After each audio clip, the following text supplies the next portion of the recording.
देखो ये गुलामी है, पंडित वर्ग की गुलामी है, क्योंकि तुम्हारा कोई काम जो है उनके बिना नहीं चलता है, कोई पूजा पाठ उनके बिना नहीं चलेगा।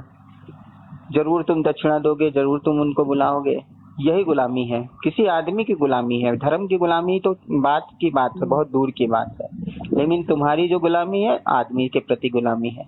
पंडित होना चाहिए, नहीं मिलेगा दूसरे गांव से बुलाओ, नहीं मिलेगा अच्छा उसके बच्चे को बुला लाओ। 2-3 साल का बच्चा, 5-6 साल का बच्चा वही पंडिताई करने आ जाएगा, बस तुम्हें टीका लगा देगा, हाँ अब पूजा सफल हो गई। जैसे तुम रह रहे हो वैसे ही वो पंडित लोग रह रहे हैं। तुम दारू पियोगे वो भी दारू पियेंगे, तुम पान मसाला खाते हो वो भी पान मसाला, तुम लड़की छेड़ते हो वो भी लड़की छोड़ते हैं। तुम्हारे और उनके अंदर कोई अंतर नहीं, एक जैसे हैं, लेकिन बस पंडित को बुलाना है। अब जिस दिन तुम अपने धर्म को ही अगर देख रहे हो, अपने हिंदू धर्म को ही लेना है, तो अपनी किताब खरीदो, अपने घर में रखो, पूजा की विधि देखो, सत्यनारायण कैसे करना है वो देखो, गणेश चतुर्दशी कैसे मनाना वो देखो, और खुद करो। क्यों पंडित को बुलाते हैं? किसी की गुलामी क्यों करते? जब तुम्हारे सामने शिवलिंग रखा हुआ है, तुम्हारे सामने गणेश रखा हुआ है, तुम्हारे सामने धर्म की किताबें भी रखी हुई है मार्केट में, तो तुम अपनी पूजा क्यों नहीं करते हो? अपनी पूजा जब तक तुम अपनी पूजा खुद नहीं करोगे तब तक तो तुम गुलाम हो ना। ये धार्मिक गुलामी है, और यही धार्मिक गुलामी पूरी सामाजिक गुलामी है, पूरा जीवन की गुलामी है। कोई काम तुम्हारा जो है, बर्थडे हो, मुंडन हो, कुछ भी हो, तुम्हारा उसके बिना होता ही नहीं, पुरोहित के बिना होता ही नहीं। तो गुलामी तो तुम्ही लोगों की वजह से है।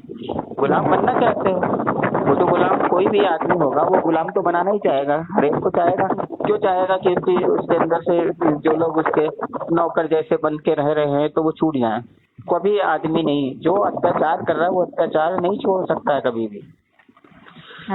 अत्याचार सहने वाले को देखना पड़ेगा कि हम अत्याचार हो रहा है, शोषण हो रहा है। जिस दिन वो देख पाएगा कि हम गुलामी में हैं, उसी दिन ये चीज खत्म होगी।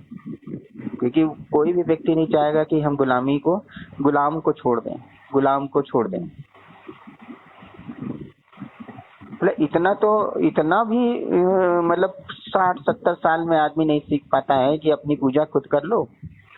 जो मतलब लिखा है, तुम्हारी पूजा सफल नहीं होगी जब तक पंडित नहीं कराएगा, जब तक तुम्हारे घर में पुरोहित का मंत्र उच्चारण नहीं होगा तब तक तुम्हारी पूजा सफल नहीं होगी।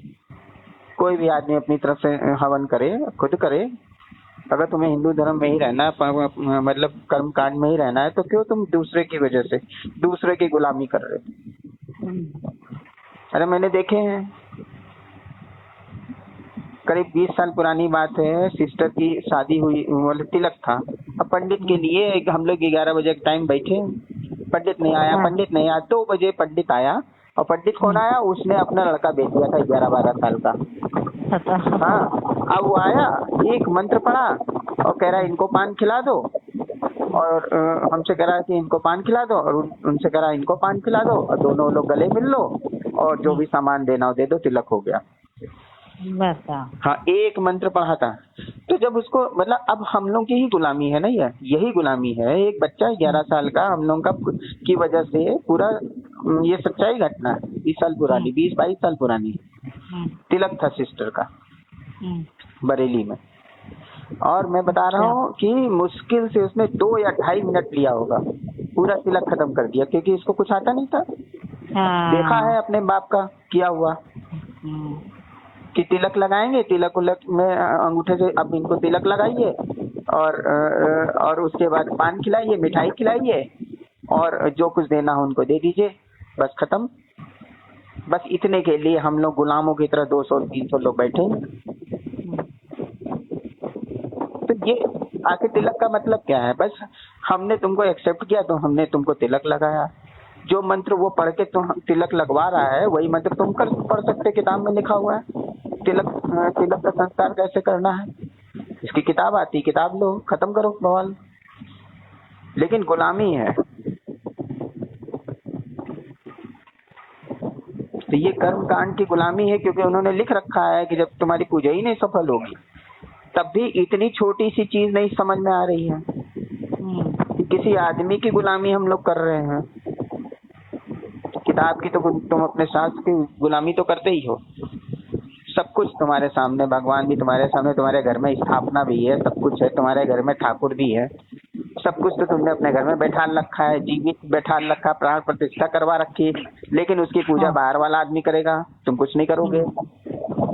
भाई ये हिंदुओं का ही ये रिचुअल है कि हम मूर्ति बनाते हैं, फिर क्या करेंगे, आवाहन करेंगे कि भगवान जी तुम्हें आ जाओ। प्राण प्रतिष्ठा का मतलब ये है कि हाँ अब इसमें जान आ जाए।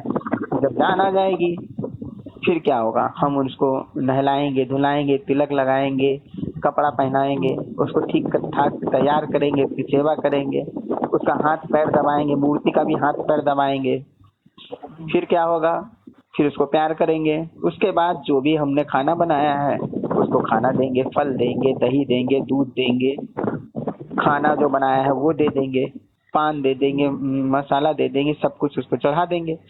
फिर अग्नि जला के देवी देवताओं को हम उसमें खाना अर्पित कर देते हैं कि ये लो अब घी तुमको दिया, अब ये लो तुमको चंदन दिया, ये लो तुमको ये दिया।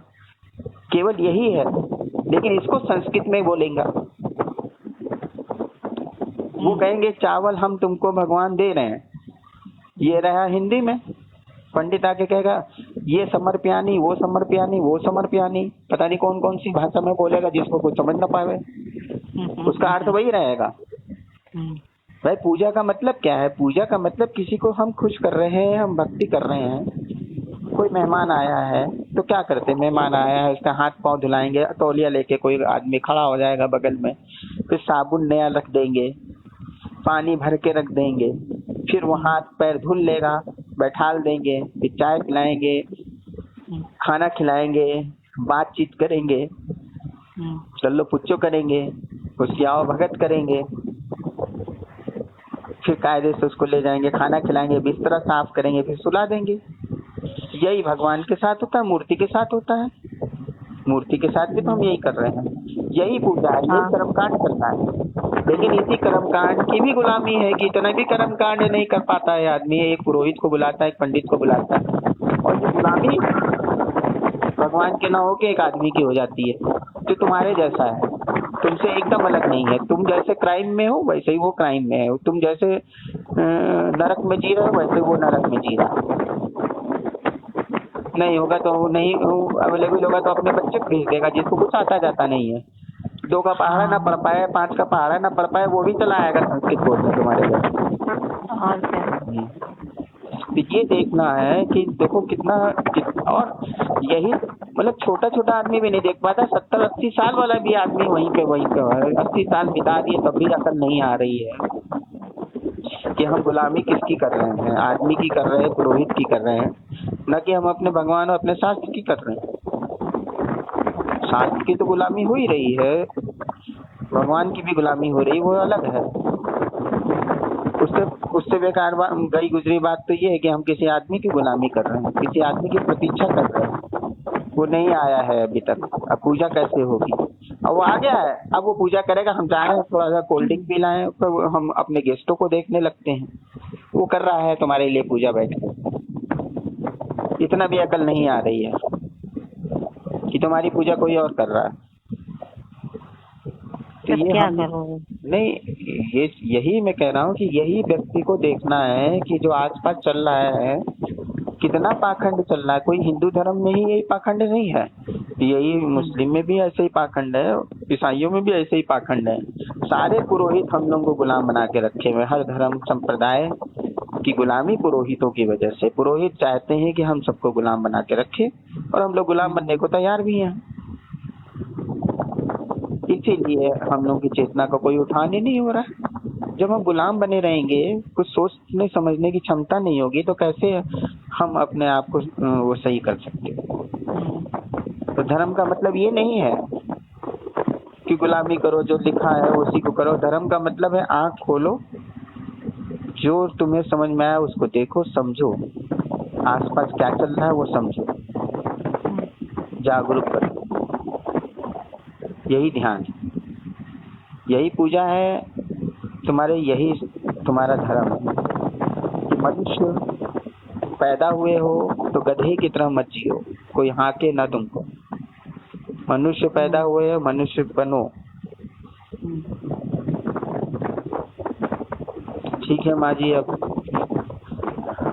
और कुछ कहना है आपको तो बताइए। नहीं सर, मुझे कुछ नहीं कहना है। ठीक है, ज्ञान चर्चा में आप शामिल नहीं हैं। बहुत बहुत प्रेम है, धन्यवाद है और भाव है। स्वामी बुद्ध चिन्ह में, लखनऊ, 22 अगस्त 2022। धन्यवाद माँ जी।